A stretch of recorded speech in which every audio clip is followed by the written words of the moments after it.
Bismillahirrahmanirrahim. Assalamualaikum warahmatullahi wabarakatuh. Berjumpa kembali bersama Pak Gunawan dalam mata pelajaran Biologi SMA kelas 12. Di mana pada hari ini kita akan membahas mengenai substansi materi genetik. Substansi materi genetik ini berhubungan dengan kromosom, DNA, dan gen. Seperti kalian lihat, ini ada foto keluarga Bapak SBY, di mana kedua putranya ini ada kemiripan, baik dengan Bapak SBY atau dengan Ibu Ani Yudhoyono atau gabungan dari keduanya. Nah, apa penyebabnya kemiripan tersebut? Ini berhubungan dengan kromosom, DNA, dan gen yang nanti kita akan bahas. Pewarisan sifat itu adalah faktor penentu pewarisan sifat. Pewarisan sifat sendiri ini merupakan dari induk kepada keturunannya, makanya disebut hereditas. Jadi cabang biologi yang khusus mempelajari tentang hereditas atau pewarisan sifat dari induk kepada keturunannya itu adalah genetika. Nah, hubungan antara kromosom, DNA, dan gen yang nanti kita akan bahas, ini akan Bapak jelaskan gambarannya dari bagan berikut. Pertama, penurunan sifat itu dipengaruhi oleh material genetik yang berupa gen, DNA, dan kromosom. Di manakah letaknya material genetik ini? Nah, sini ada bagan dari mulai sel. Sel ini terdapat inti sel atau nukleus. Nukleus di dalamnya terdapat kromosom dan kromosom tersusun atas nukleoprotein atau protein. Nah, di dalam nukleoprotein itu tersusun lagi atas asam nukleat dan asam nukleat terbagi menjadi dua, yaitu DNA dan RNA. Nah, jadi jelas ya, kromosom, DNA, dan gen itu merupakan satu kesatuan atau saling berhubungan.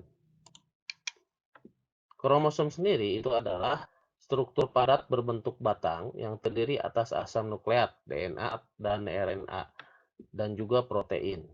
Kromosom merupakan benang-benang halus yang berfungsi sebagai pembawa informasi genetis kepada keturunannya. Kromosom terletak di nukleus atau inti sel. Kromosom berperan dalam hereditas karena mengandung faktor pengendali keturunan atau gen. Panjangnya antara 0,2 sampai 50 mikron dan diameternya antara 0,2 sampai 20 mikron. Tipe kromosom dibagi menjadi dua, yaitu autosom dan gonosom yang nanti kita akan bahas. Ini merupakan gambar dari kromosom. Struktur kromosom. Kromosom memiliki struktur sebagai berikut. A yang ini adalah disebut juga telomer. B ini kontriksi sekunder, sedangkan yang C yang bulat ini disebut satelit, dan D ini kontriksi primer sentromer dengan kinetokornya, dan E itu merupakan lengan dari kromosom. Nah, nanti kita akan bahas mengenai istilah-istilah dari struktur kromosom ini. Bentuk kromosom itu berbeda-beda tergantung pada spesies, namun bentuk kromosom tetap untuk setiap spesies. Telomer merupakan daerah terujung kromosom, fungsinya menjaga stabilitas bagian ujung kromosom agar DNA tidak terurai. Sedangkan satelit adalah bagian kromosom yang berbentuk bulatan dan terletak di ujung lengan kromatid. Sedangkan kromomer adalah struktur berbentuk manik-manik yang merupakan akumulasi materi kromatin.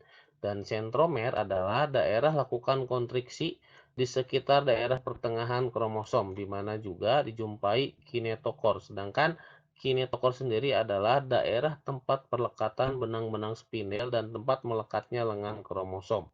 Sedangkan lengan itu bisa satu atau dua, atau sama panjang atau tidak sama panjang.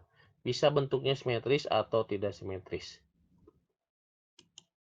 Nah, ini adalah bentuk-bentuk kromosom berdasarkan sentromer dan lengannya. Ada metasentrik, ada submetasentrik, ada akrosentrik, dan ada telosentrik. Kita akan jelaskan berikut ini. Metasentrik ini adalah kromosom yang letak sentromernya berada di tengah-tengah kromatid, sehingga kromatid terbagi dua menjadi sama panjang. Sedangkan submetasentrik adalah kromosom yang letak sentromernya berada tidak di tengah-tengah kromatid, sehingga kromatid tidak terbagi sama panjang. Untuk akrosentrik adalah kromosom yang letak sentromernya dekat ujung, dan telosentrik adalah kromosom yang letak sentromernya di ujung kromatid. Bisa kita lihat lagi gambarnya seperti ini. Ini metasentrik, jadi lengannya sama panjang, sedangkan submetasentrik salah satu lengannya pendek.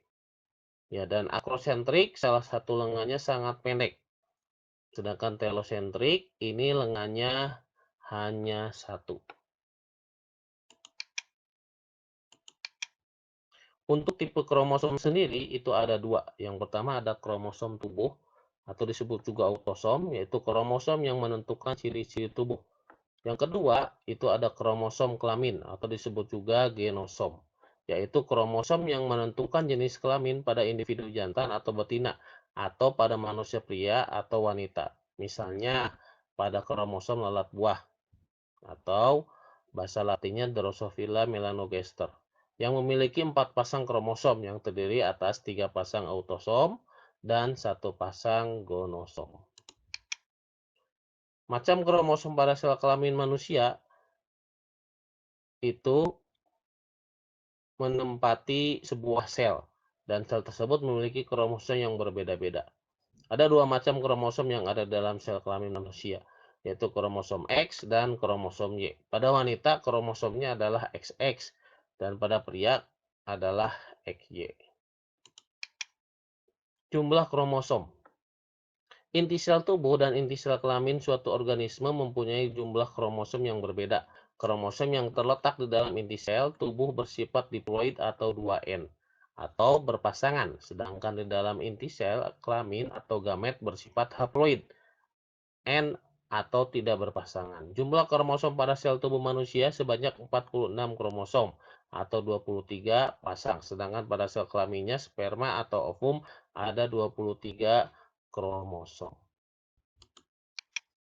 Nah, ini merupakan kariotip kromosom.